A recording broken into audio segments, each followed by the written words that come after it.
Když jsme byli mladší, Luci jsem v kočárku vozil, na zakladce jsem ji hlídal a na pískoviště vodil. Babovičky stavěl a nerád je pak bořil. Popošel čas, já se ženil a odešel z domu. Můj brácha David začal chodit na školu. Vídal jsem ho moc málo, nechal ho tam jen s mámou. Chybíte mi kousky mého života, utekla zima a utekla léta.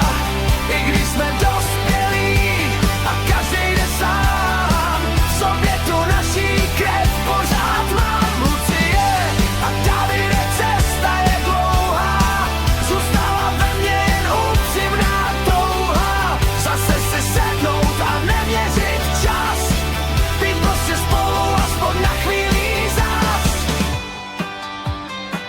Teď už jsme všichni ve vysokém věku a je mi z toho k vzteku.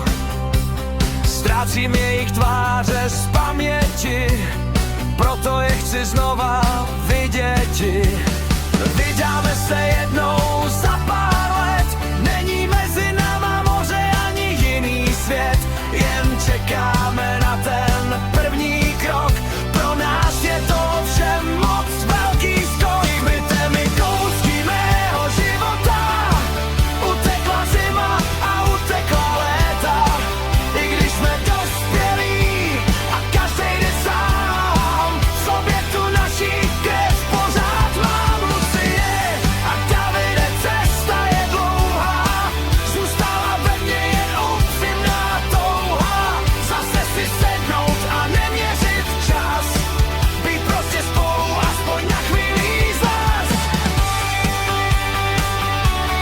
Na chvíli zas.